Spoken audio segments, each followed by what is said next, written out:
એક નજર કરીએ આજના મુખ્ય સમાચાર પર। થરાદ તાલુકાના અભેપુરા ગામના ખોટા બિનખેતી પ્રકરણમાં રોજનિત નવા ખુલાસા, જેમાં નોંધ નંબર 491ને આધાર બનાવીને બિનખેતી પરવાનગી આપેલ છે તે નોંધ કલેક્ટરના જ નોંધ નંબર 544ના વિગતેના હુકમથી રદ થયેલ છે।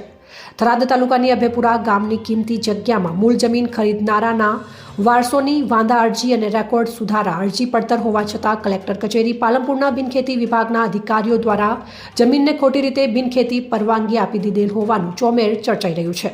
તેમાં આશ્ચર્યની બાબત એ છે કે જે નોંધ નંબર 491ને આધાર બનાવીને બિનખેતી પરવાનગી આપેલ છે તે નોંધ કલેક્ટર અને સચિવના હુકમથી રદ થયેલ છે। વધુમાં આ નોંધ નંબર નાયબ કલેક્ટર થરાદના હુકમ ગણોત જમીન વસી 1344 અને 5244 તારીખ 1/11/2008ના હુકમના આધારે નીચેની શરતોનું પાલન કરવાની શરતે બક્ષિસ આપવા હુકમ કરેલ છે। નંબર 1, આ હુકમથી તારીખથી માસ 2માં રજિસ્ટ્રેશન બક્ષિસ દસ્તાવેજથી તબદીલ કરવાની રહેશે। નંબર 2, બક્ષિસથી ધારણ કરનાર ઇસમત સવાલવાળી જમીન નવી અને અવિભાજ્ય સત્તા પ્રકારથી ધારણ કરશે। નંબર 3, બક્ષિસ ધારણ કરનારે જાતે ખેતી કરવાની રહેશે। નંબર 4, સક્ષમ અધિકારીની પૂર્વ મંજૂરી સિવાય વેચાણગીરો બક્ષિસ ભાડે, પેટા ભાડે કે અન્ય રીતે તબદીલ કરી શકાશે નહીં।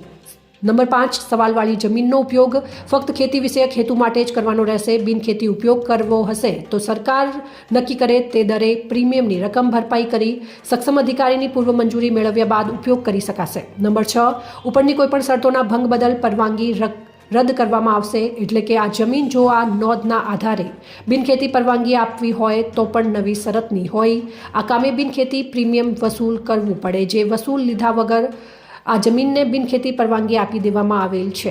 અને જાણવા મળતી માહિતી મુજબ આ જ રીતે અન્ય પણ કેટલાક કિસ્સાઓમાં નવી શરતની જમીનોને જૂની શરતની ગણીને સરકારને પ્રીમિયમનો કરોડોનું નુકસાન કરવામાં આવેલ છે। આવા કિસ્સાઓને શોધીને ધ્યાને લાવીને કસૂરવારો સામે પગલાં લેવામાં આવે તેવી માંગ ઉઠી રહી છે। રિપોર્ટર જાગસ ગુજરાત ન્યૂઝ ચેનલ સાથે કેવુંભાઈ ચૌહાણ, થરાદ, લખની બ્યુરો ચીફ, બનાસકાંઠા।